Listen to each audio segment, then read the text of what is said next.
Good evening. We welcome you to tonight's debate sponsored by the League of Women Voters of Lackawanna County and the University of Scranton's Center for Ethics and Excellence in Public Service. The center goes by the acronym KEEPS. My name is Joanna Hopper. I am the director of KEEPS and will be this evening's moderator. Electric City TV is taping tonight's debate, so this is not a live broadcast. The taped debate will be aired on Comcast 19 local TV. The taped debate will also be available on YouTube via links from the League website and also the KEEPS website. Tonight's debate offers an opportunity for voters to learn about the candidates who are running in the Democratic primary for Scranton City Council for 4-year terms, so that you, the voters, can make informed choices at the polls on May 16th. It is my pleasure to introduce our 3 candidates for this evening. Mr. Joe Matyjevich, Mr. Mark McAndrew, and Dr. Jessica Rothschild. For more information about the candidates, please see their bios in your program or visit the resources tab on the KEEPS website. At this time, I'm going to move to my place in front of the candidates to explain how we'll proceed for the rest of the evening.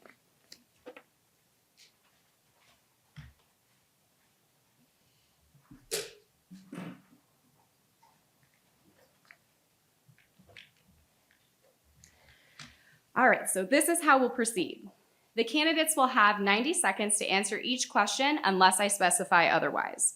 Any time not used to answer a question is gone. Time cannot be saved for future questions.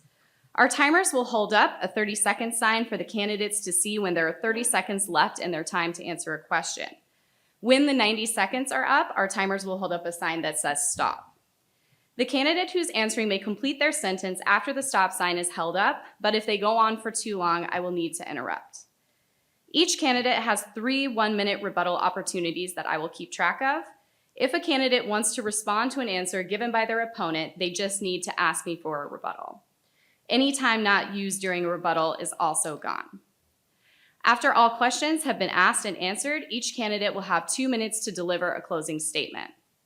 Candidates drew lots prior to the debate to determine who would answer first for the first question. We will then rotate between the candidates as to who answers each question first. If the candidates are ready, we will now move on to our first question. Ready? So based on the earlier drawing, Jessica, you will answer the first question first. Our first question for the evening, the topic deals with skills and qualifications. The reality of being hired by the voters to serve on Scranton City Council is that it will be a difficult and time-consuming part-time job. What knowledge, skills, and abilities can you bring to the job that will make you a successful council member? Go ahead, Jessica.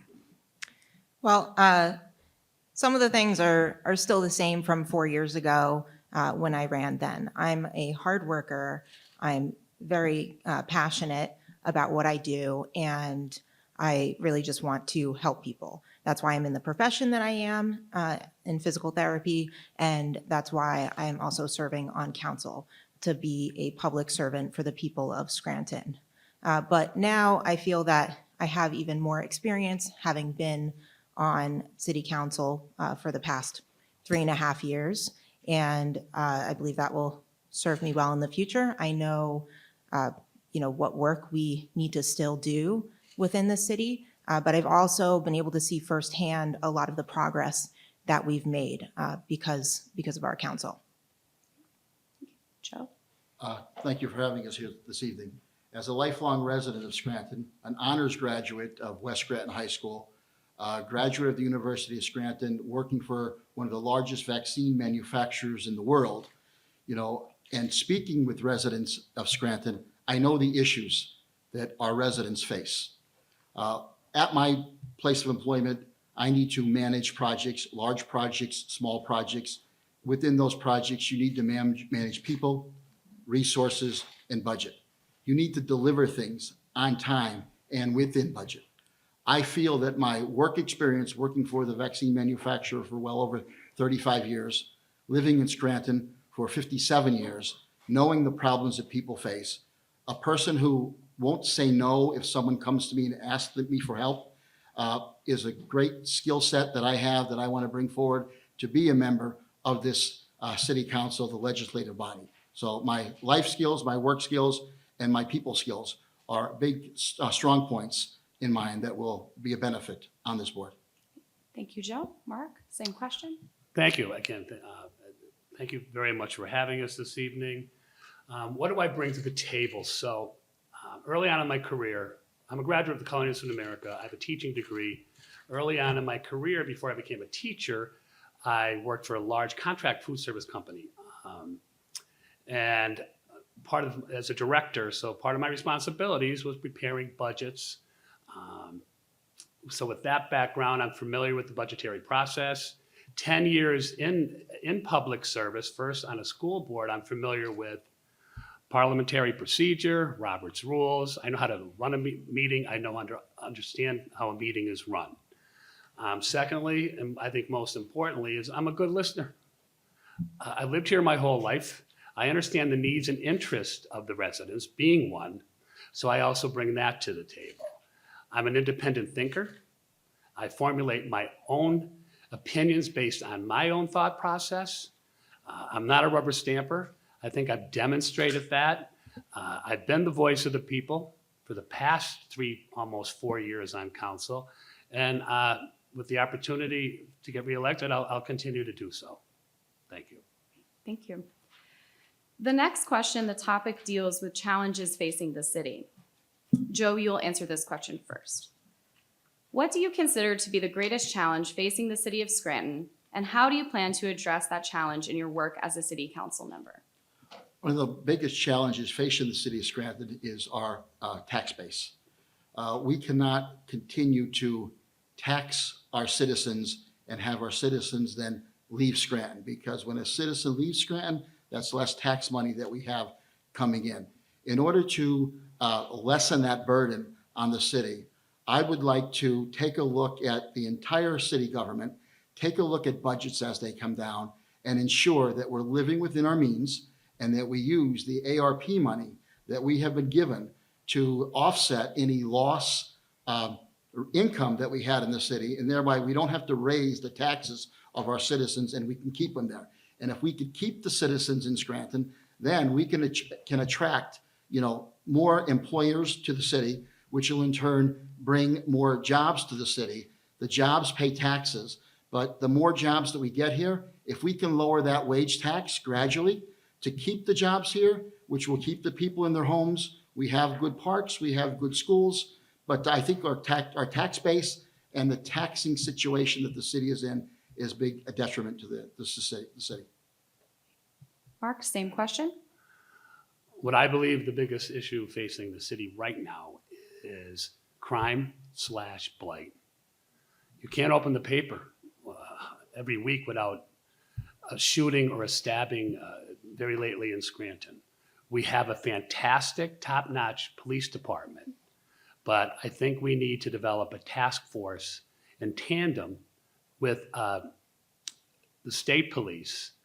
And then also with regards to blight, and everybody's aware of it, it's the biggest complaint I get for the most part is abandoned properties are a haven for squatters, criminal activity, unsafe and unsanitary conditions with rodents. So I believe that with the task force, we should make more investments in the community. And then also with regards to blight, we hired 4 or 5 new people in the budget this year. We got a fleet of cars now that I think if they work together, and the blight issue, we have to be more consistent and follow up when these properties are cited. But to eradicate both or work towards that, I believe a task force with, Chief Carroll and the state police would be a good step towards that. Thank you. Jessica, same question. I also feel that blight is one of the largest problems within the city, and quality of life issues that tie into blight. That's what I think we as council receive the most complaints about from residents. And it's been frustrating at times trying to resolve those issues because we haven't been able, I think we've made improvements and strides, but there's still a lot that needs to be done regarding blight. So we've made changes to the quality of life ordinance to increase the fines and to make it more comprehensive for for residents and property owners. And we're trying to hold property owners accountable. One of the other ways that we are doing that is through the rental registration ordinance changes. And we want that to also allow for housing to be safer for our residents. And as chair of the Committee on Community Development, I've worked very closely with the Office of Community Development, along with the Blight Task Force that the city does have, to make improvements in our process and procedures within code enforcement. But I would like to see a larger strategic plan for how to address blight head-on throughout the city. And I also would like to see saturation patrols taking place. Thank you. The next question, the topic deals with the current ongoing property reassessment. Mark, you'll answer this question first. Lackawanna County is currently engaged in its first property reassessment in over 50 years. The city of Scranton uses the county's property assessments in its property tax formula. Residents are expressing concerns about potential increases in property taxes during a time when high inflation continues to put pressure on families' budgets. Do you support the ongoing property reassessment effort, and how might the city address the concerns of residents about potential increases in property taxes? Okay, so there's been talk about the reassessment as long as I've been in public service. And I know the concerns of the residents about being fair and equitable, and that's how I feel. Okay, so guess what? The reassessment's occurring, like it or not. So to take a position on it now doesn't really matter. What I want is it to be fair and equitable for everybody. So it's got to be fair, number one. And then with regards to some of the elderly that are on fixed incomes and they're afraid they're going to be affected, okay, after we do the assessment, maybe we develop some type of rebate for them, even if it's fair, but more fair for them. So that's my stance on it. Jessica, same question. Yes, I believe I'm on the record as being in support of reassessment in the past, and I'm glad to see it happening now. There are a lot of things that we are behind in as a city that we're finally catching up on. The zoning ordinance is one of them, exiting Act 47, all those things we were in for decades and without changes. And so the property reassessments is one of those that has not been done in a very long time. And I think that there are people who are not paying their share, and then there's people who are overpaying on their taxes. So I do feel that it will make it fair for others, and then there will still be an appeal process to their taxes if they feel that it is not a fair and justifiable amount. But I think that it'll be beneficial for the city and the county in the end. Thank you. Joe, same question. As far as reassessment goes, it's not something that we can stop. It was voted on to move forward by the county commissioners. As long as the residents of Scranton get a fair shake in the process and it's spread out that everybody pays their fair share at the end of the day when it's done, we'll see where each and every property lies. If the people are concerned about how they were charged or the value of the house was based, they can go through the appeal process.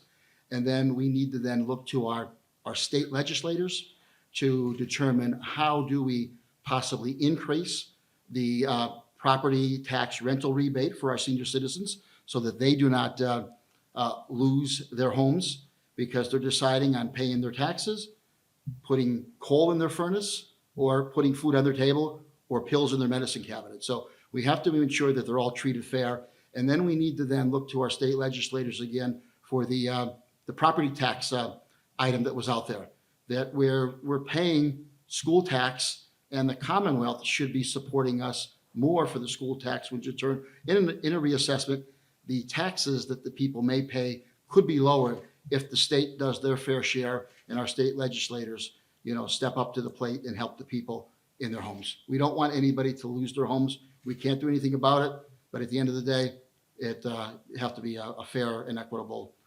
process. Thank you. The next question deals with zoning.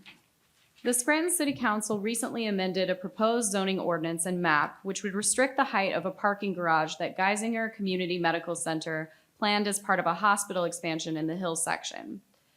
This debate over zoning included residential concerns about protecting the neighborhoods from additional traffic, lighting, and noise, and also concerns from the city's perspective about increasing demands for healthcare and economic development.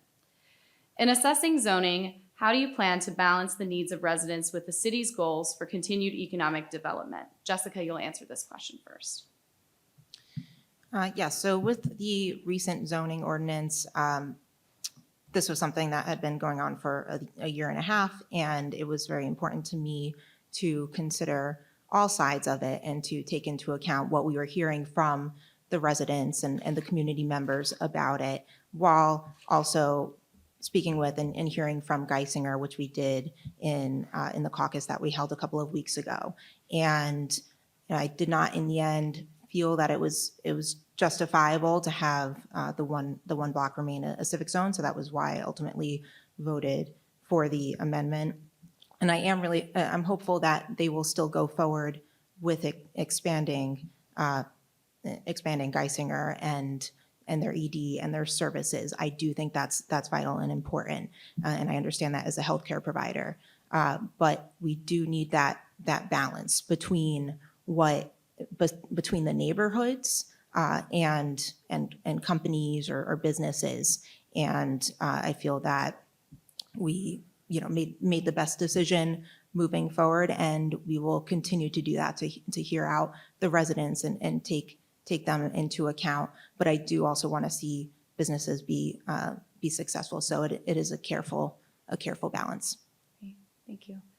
Joe, same question. As far as zoning changes have not been done in a very long time. The main contention point in this last ordinance was the height of the garage for Geisinger CMC.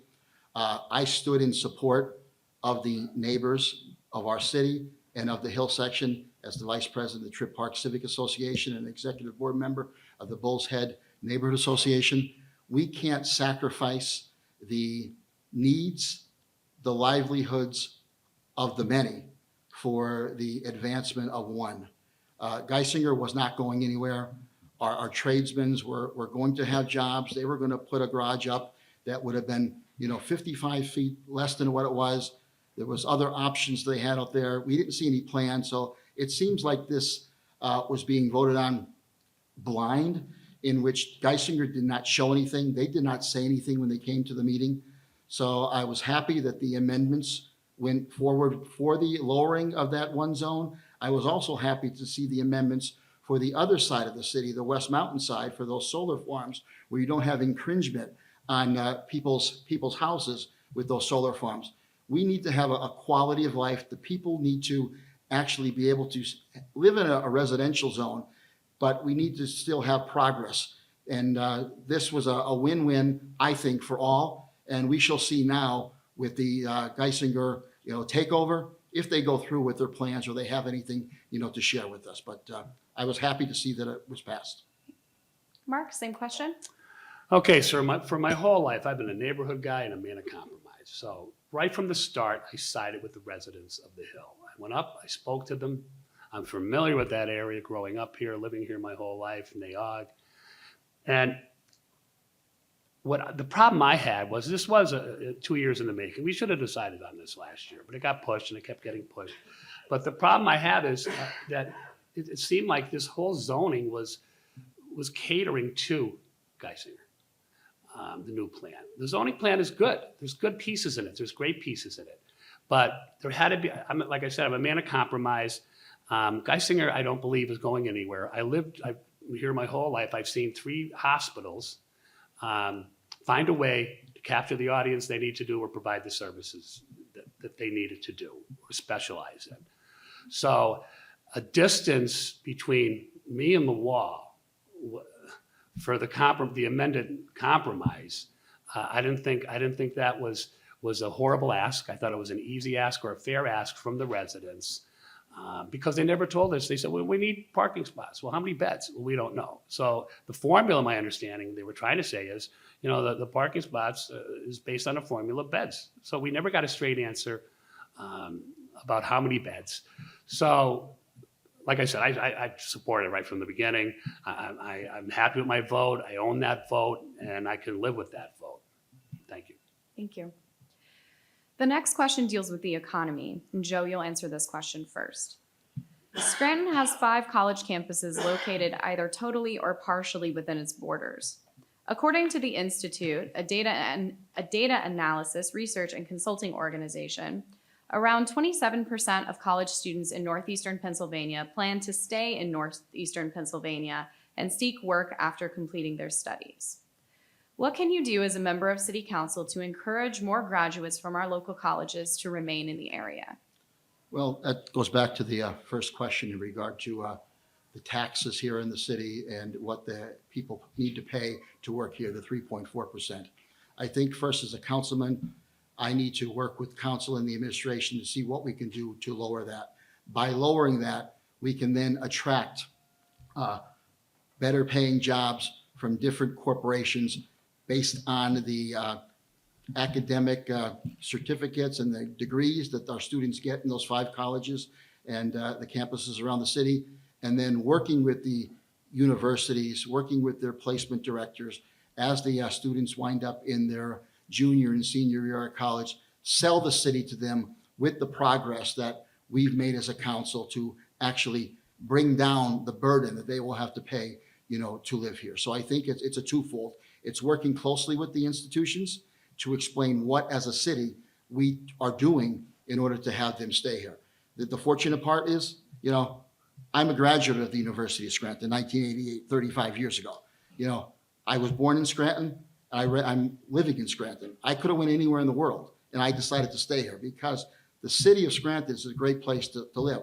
Unfortunately, I'm paying those high wage taxes too. So I feel the burden, and I want to lessen the burden not only for all the councilmen, all the residents, and the future residents and workers within the city.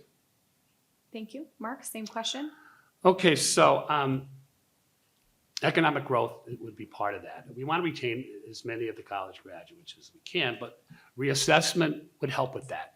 That's what we were told. I believe that could happen because a lot of the business outside of the area, we're always afraid to come and make an investment here because of the uncertainty of the reassessment, when it's going to happen, how it's going to happen, how it would affect them.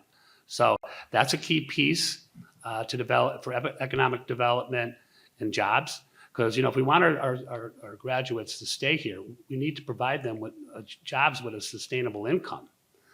So we need to focus on workforce investment, work in tandem with the Chamber of Commerce and us as a council. So I think moving forward to make it more attractive and more feasible to live and work here, it's a joint effort by all the entities and probably more. Jessica, same question.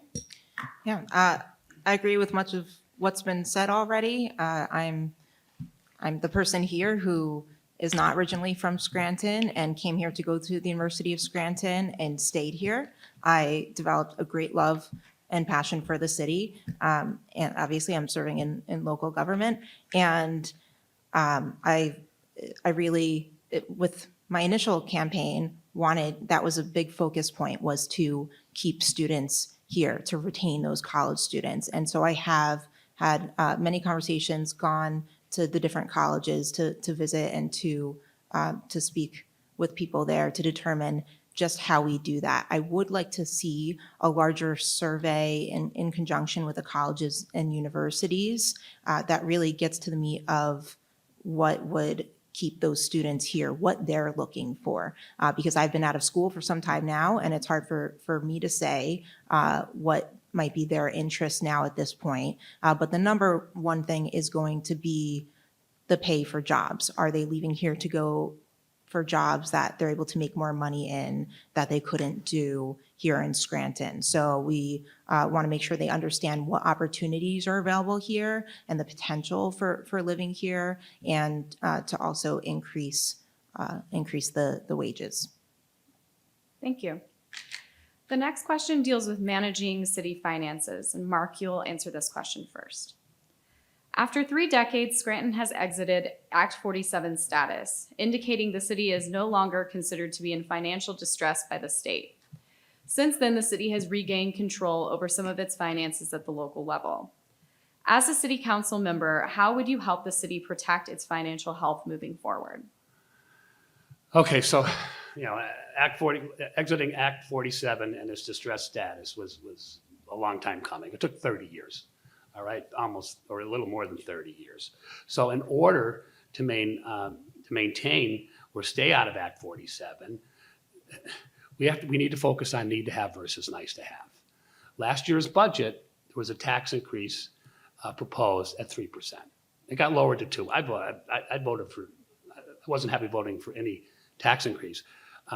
Not that I'm disillusioned that we need to incrementally raise taxes. This wasn't the year to do it. Maybe 1% to stay, solvent or maintain that status of being out of Act 47. But that 3% equated to $1 million. And that $1 million equated to 10 new positions that were not need to have, but nice to have. Raises for a select few. So in order to we have to keep our eye on the creeping structural deficit. So we have to watch who we hire and why we hire. It's just important that, as a watchdog, I scrutinize the budget, I look at it. So we need to do that as a whole so we don't fall back into that same situation. Thank you.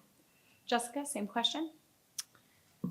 Yes, so I'm proud that while I've been on council, that we have exited Act 47. That is huge for the city. It does show that we are working towards financial independence and sustainability, but we need to keep on that path. We're not out of the woods just because we're out of Act 47. So we did hire a finance director to help us to do that.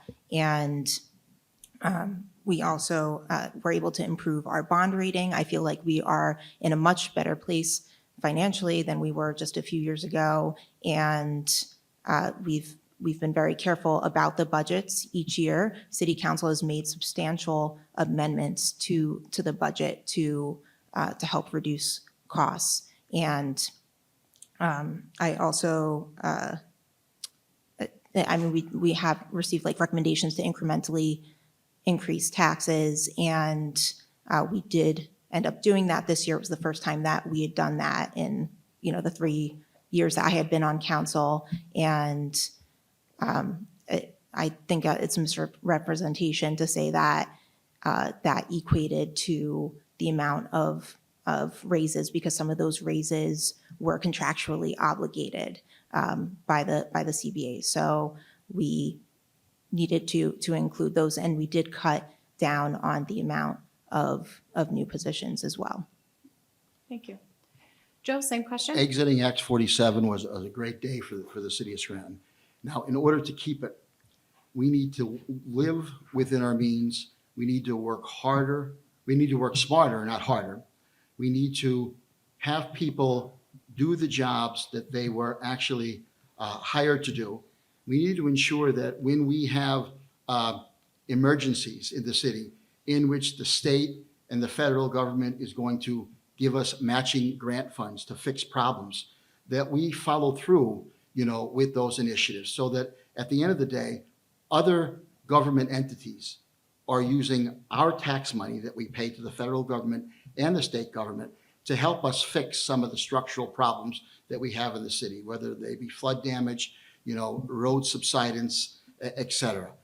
And the other thing is, if we have a 5 to 7 year plan and we consistently follow that 5 to 7 year plan, and we start the budget cycle, in January with dialogue. Once we close 1 year, let's start it the next year. We close dialogue in December, we start in January, we start talking about the next year. Open dialogue throughout the entire summer, and not get the budget to us at City Council, in November for 1 month to act on it. Then there's some conversations that can happen, working smarter, not harder, living within our needs, and basically partnering with other government agencies and other municipalities in order to get the best bang for our buck is how we can sustain the city of Scranton after Act 47.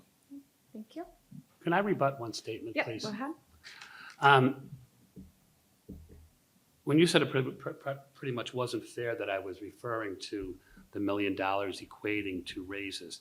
I wasn't talking about the contractual raises with 3 contracts that weren't settled in a timely manner. I was referring to the $15,000 raise for this department head, the $20,000 raise for the next department head. That's what I was referring to.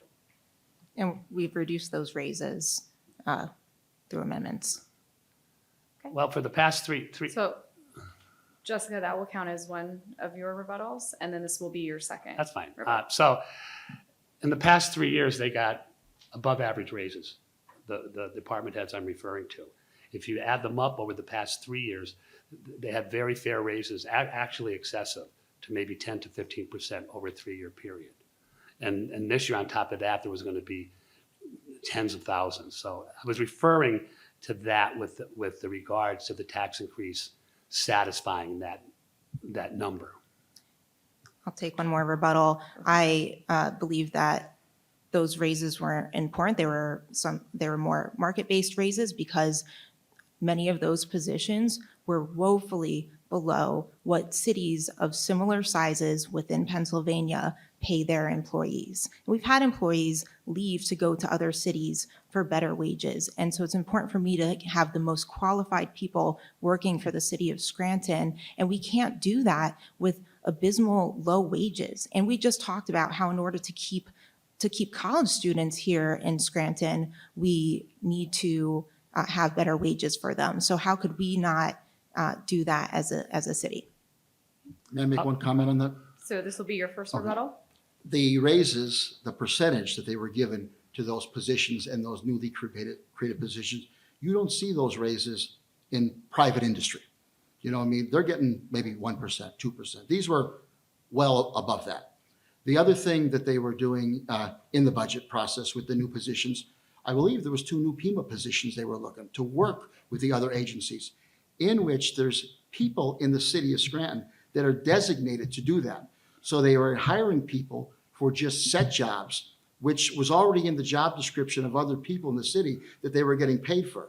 So that's where I was talking about working with other agencies. You don't have to hire somebody to work with an agency. You have people here in the city that will work with those agencies. And by doing that, we can use money that's allocated to us and not spend our own, which will in turn allow us still to exit Act 47 like we did and sustain ourselves. But those are some of the reasons, that it should have been looked at closer.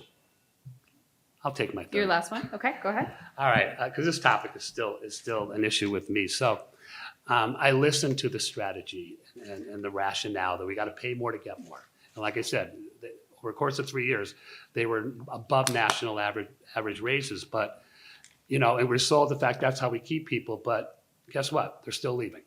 So that doesn't look like to me the strategy work. It's still a revolving door in City Hall. So I really don't buy into that.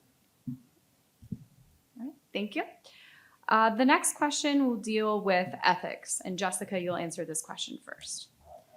In 2019, the City of Scranton revived its ethics board, a board that is charged with administering and applying the ethics provisions of the Charter of the City of Scranton and the Code of Ethics to endeavor to maintain a high standard of ethical behavior by city employees and officials. How do you plan to support the mission of the Ethics Board to increase trust between the citizens of Scranton and their government? Yeah, I'm proud that that ethics board was developed, and I think it was something that was needed long ago, but I'm glad that it is something that we have now, and I'm happy to do whatever that is asked of me as a council member and a local elected official by our ethics board to maintain ethical conduct. I know that now we submit our campaign finance statements to the city. We all make sure to do that in a timely manner. And on council, we do see when people are appointed to that board and are able to vote on those people. So making sure that that we have the best people on the ethical board. Joe, same question. As a councilman, I would work closely with the ethics board. If you don't have ethics and you don't have people who can follow good business practices, then why have them employed in the city and in city government? All major corporations, they have a code of ethics, and it's refreshed, and you read it, and you sign it.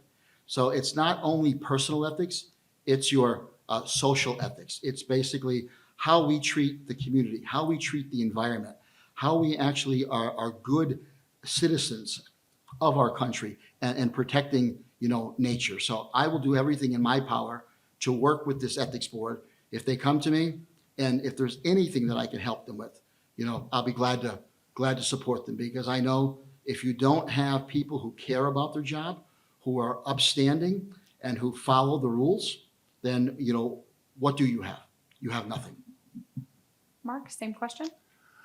First of all, I'd like to thank Billy Gahn for spearheading the ethics, the new ethics ordinance that he actually came up with. We read the minutes, we get them. We get them in our laptop or our laptop. And well, how can we help them? Well, a couple of us have been talking about doing thorough background checks and vetting of all the boards and all the employees in the city. So I think with us doing that, that would help them through the process, or help streamline for what they have to deal with when it comes to them. Thank you. The next question has to do with wages and housing. Joe, you'll answer this question first.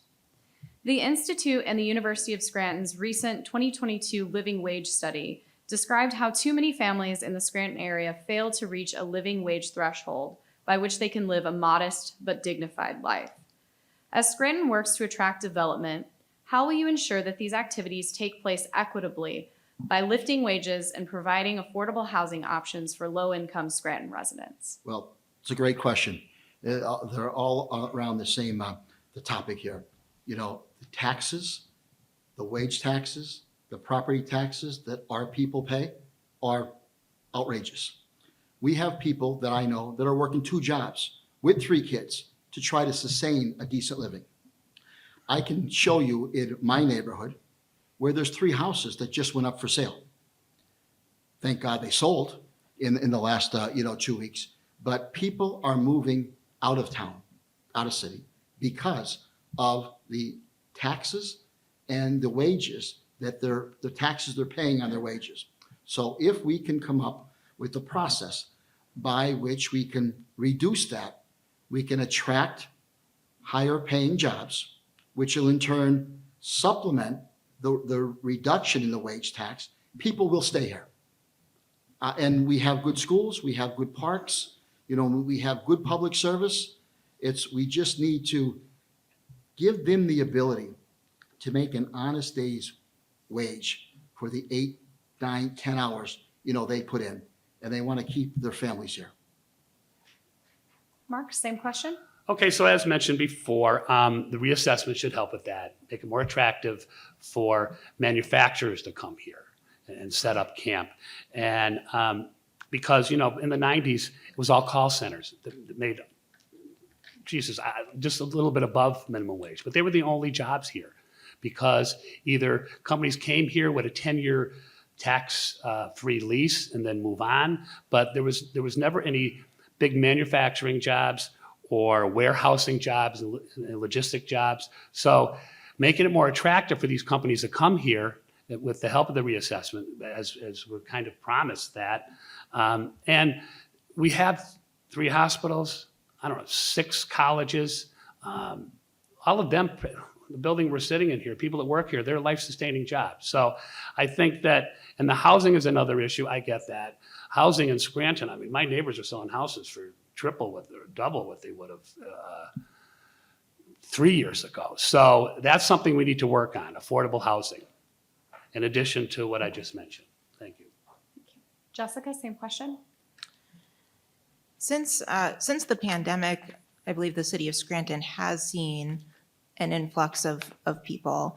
And so I think it's clear that we are starting to attract more people to the city. But we do have a lot of developers who are building lofts and more expensive apartments that the average person isn't able to afford. And that is very concerning to me because I have had a lot of people come to me about the problem with affordable rents within the city. And I know we had like a 1-bedroom place that we rented for several years that was like $475 a month, incredibly cheap. And we ended up buying a house, so we didn't stay there for longer. But you can't get that nowadays, and you're getting places that that people are seeking to rent that are not safe. And that's part of why the revamp of the rental registration ordinance was so important, so that we could get inspectors into those properties to maintain the safety for renters,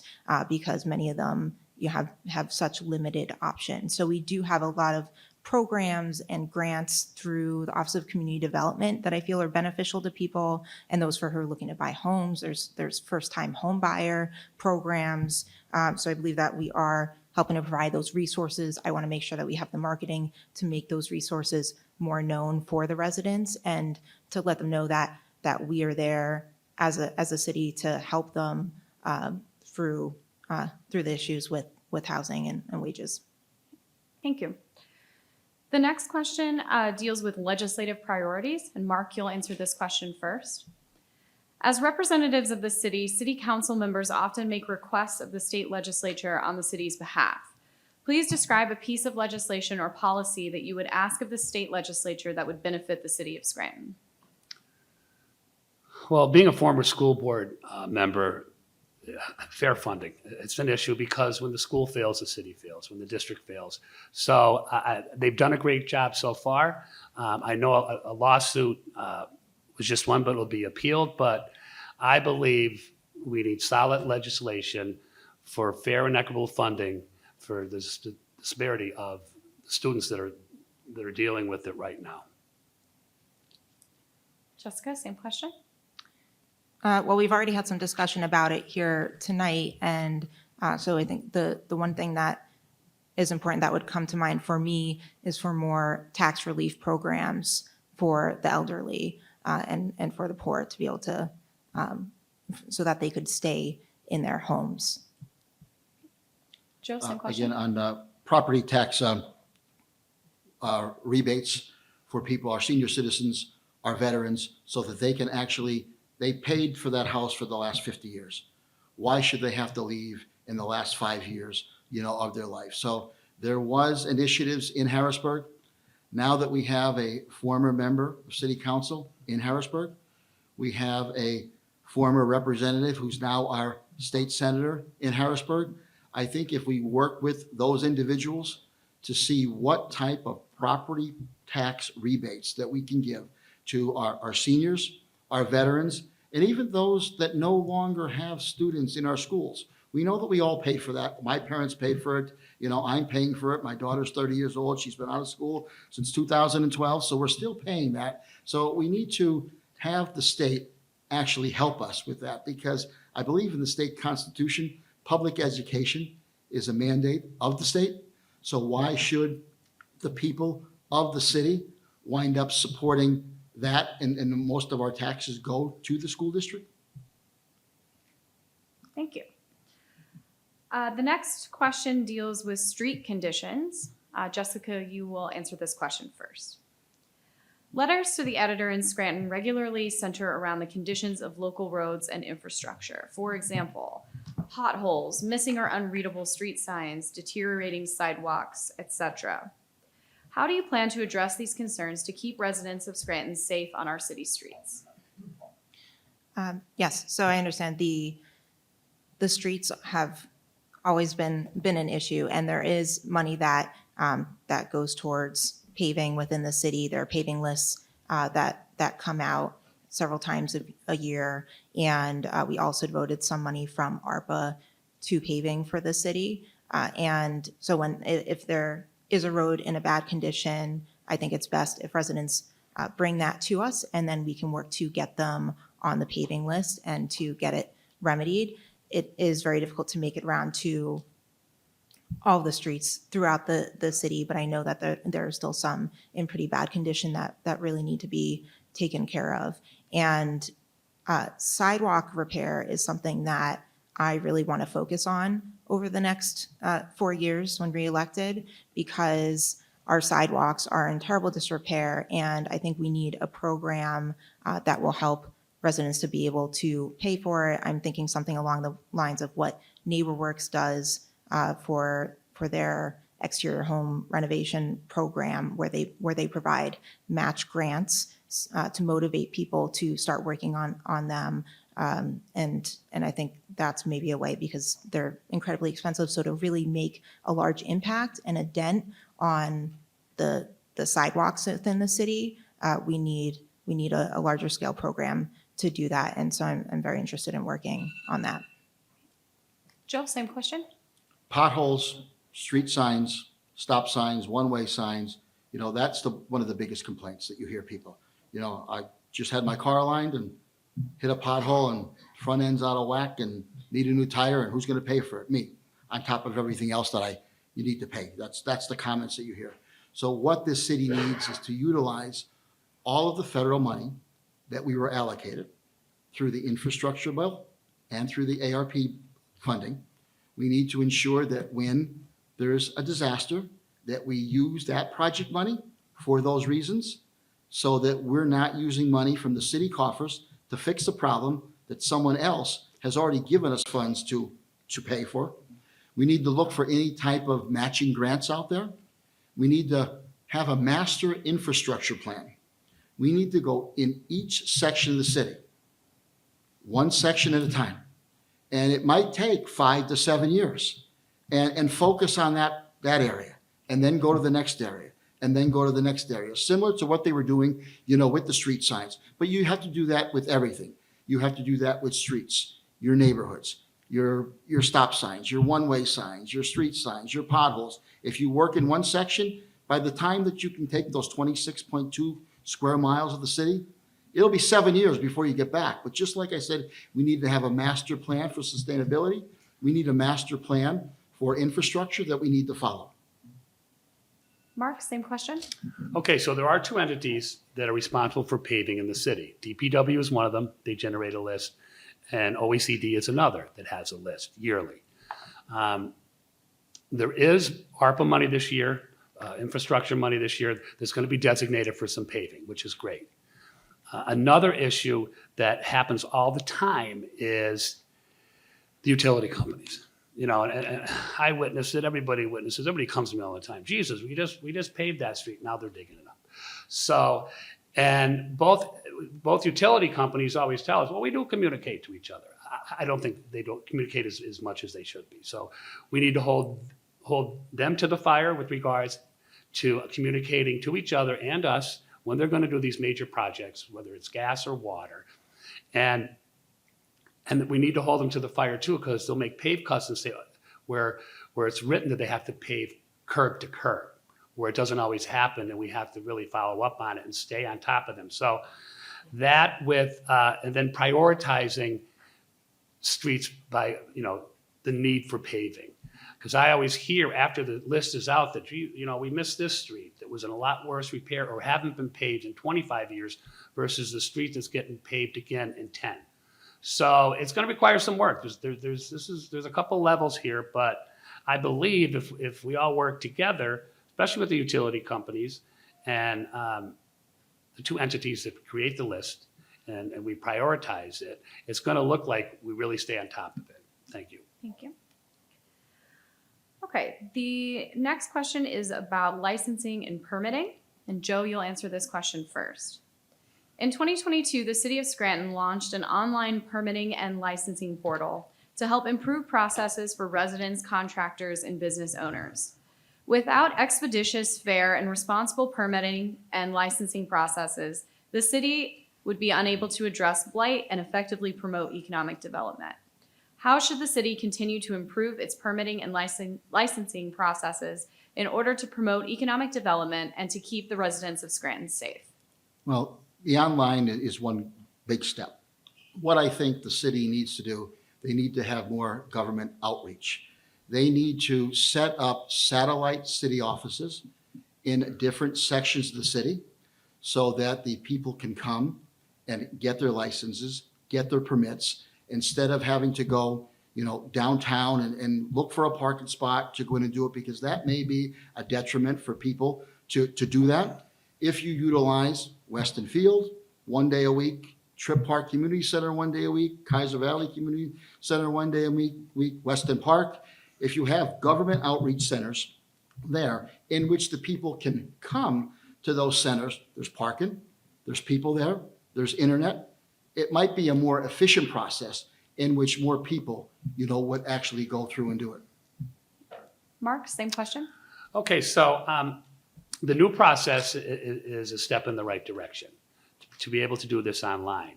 But where the problem is education and awareness. I don't think the bulk or the majority of the city knows that that's really available. So that needs to get out there more. Also, there's some people that don't have access, believe it or not, in 2023 to technology. But they're frustrated because when they go to City Hall, they really can't get in or talk to anybody. So I think in order to improve that or make it better for everyone and fair, that we need to be able to have the same process at City Hall without barriers to conduct business and get permits, as well as provide more education and awareness about the online process. Jessica, same question. Yes, so I'm very happy with the changes and the work that's been done within licensing and permitting over the past few years. We have had great reviews from people who have had to use the online applications for those. We have also, as a council, have removed certain permits or fees from the ordinances that were antiquated and no longer necessary. So I'm glad that that's been helpful, but I think we need to continue to look at those to determine if the amounts that people are paying for those permits are still appropriate or if they need to be changed or perhaps lowered. People do have the accessibility and the availability within City Hall to LIPs, to licensing and permits. When they go through the front doors, they can just go into the room that previously was just for the treasurer's office.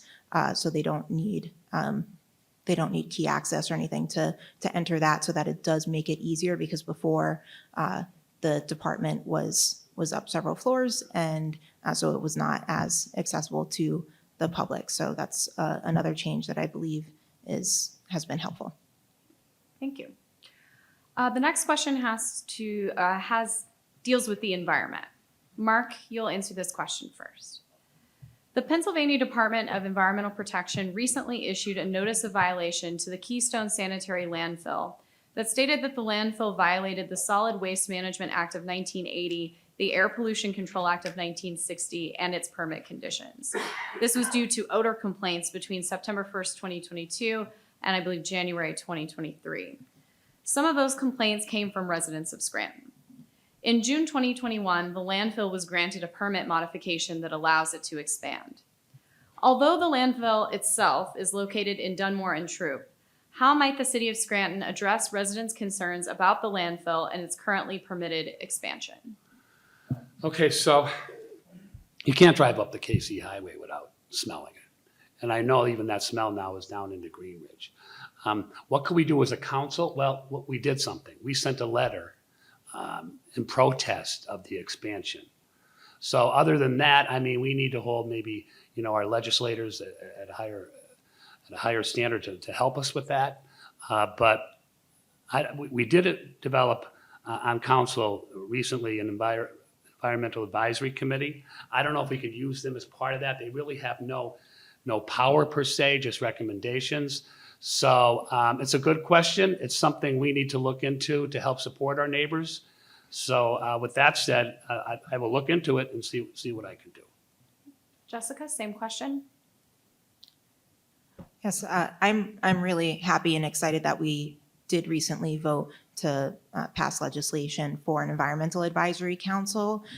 We, as a city, have really not done much work at all on the environment, or as much as I'd like to see. There are so many different issues and avenues that I think we could take, and I think that council will be helpful in determining what recommendations there are for changes. I think we need a much more robust recycling program and even just changing, like adding trash cans around the city. It takes so far just to like find a trash can downtown. And so then you have people littering. They're just things that I think have some more simple solutions. And I think there are a lot of grants out there too that we're missing out on that we could go for.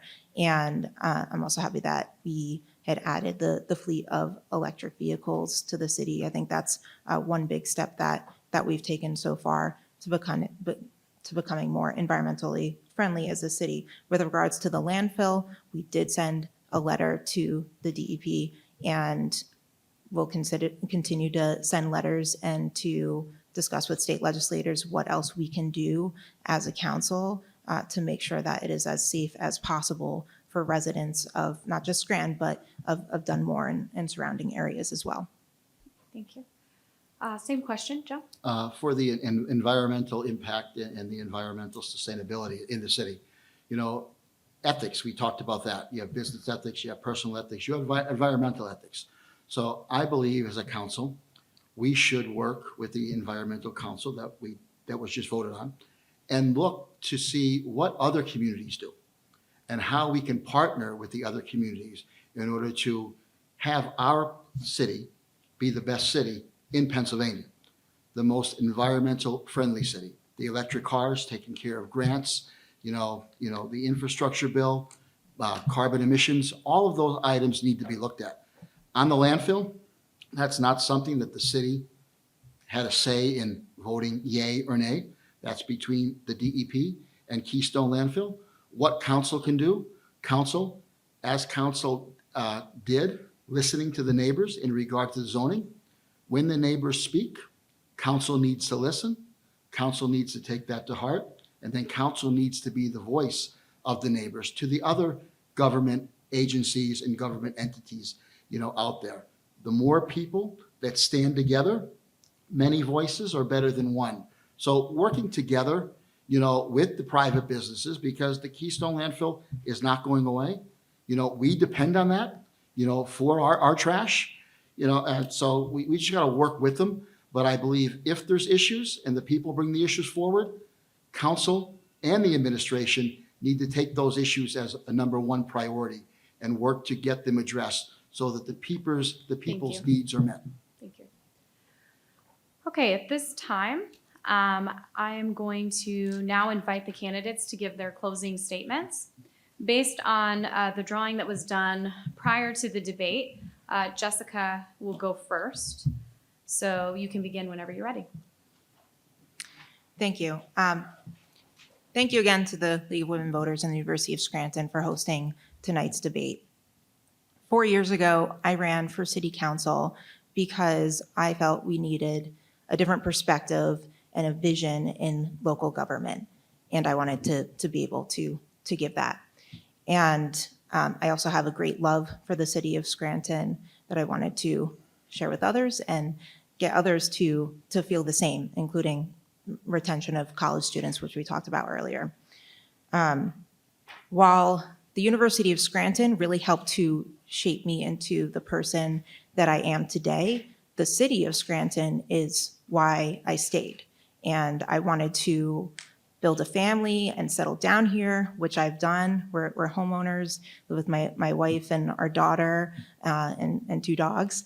And we love the city, and I just want to see it be the most successful that it could be. I always felt like we had so much potential, and I think we are starting to live up to that potential. I'm really proud of the progress that we've made over the past few years in the city, and I think we need to continue that progress.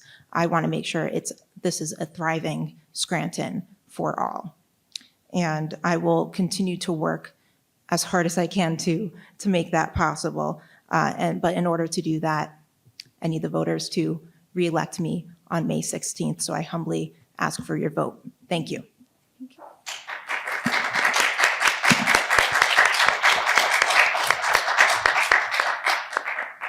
Joe, go ahead. As a lifelong resident of the city of Scranton, an honors graduate of West Scranton High School, a 1988 graduate of the University of Scranton, worked for one of the largest vaccine manufacturers in the world. I met my wife here in Scranton, She's a lifelong resident of Scranton, Laura Realstone Matyjevich. We raised our daughter here, Morgan Ann Matyjevich, as the son of the late Joe Matyjevich, a retired city fireman, and the late Peg McLean Matyjevich, a domestic engineer who worked their tails off for their children, me including me as the oldest. I want to see this city move forward. And I can only do it with the help of the city residents. This isn't my first time running for city council. I've run for election 8 times, and I've never got over that hump to win. But this year, I'm running for 2 seats. I'm running for the 2-year seat and the 4-year seat. I'm a neighborhood activist. I support the neighbors. I listen to what they have to say, and I voice their opinion so that many voices can be heard. I humbly ask the residents of Scranton, when they go out on May 16th, for their vote, their trust in me. I won't let you down. I can make the hard and tough decisions.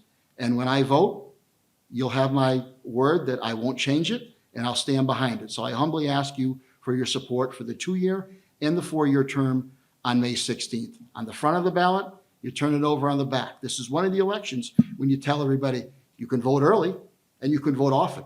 And you can vote often for Joe Matyjevich. And thank you.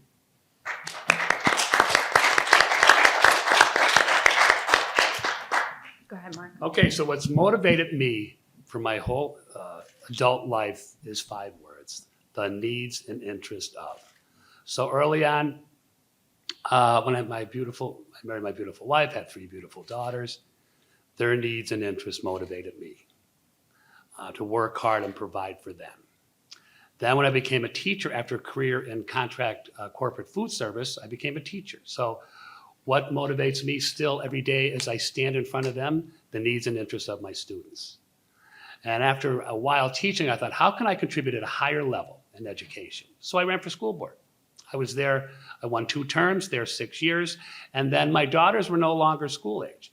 But they decided to stay here, live here, work here. So that motivated me to shift to city government. And also what motivates me is the needs and interests of the residents every day. So for the past almost 4 years, that's what's motivated me, their needs and interests. They're few for the most part. They're basic. They want their streets paved. They want their garbage picked up. They want the snow plowed, and they want their taxes at bay. So for the past 4 years, I've listened to them. I've been their voice.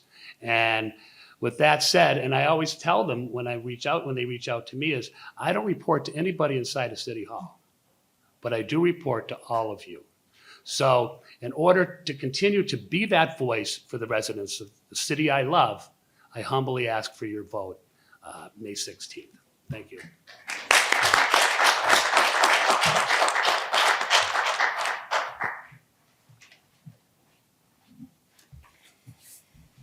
We would like to thank the candidates for giving their time to engage with voters.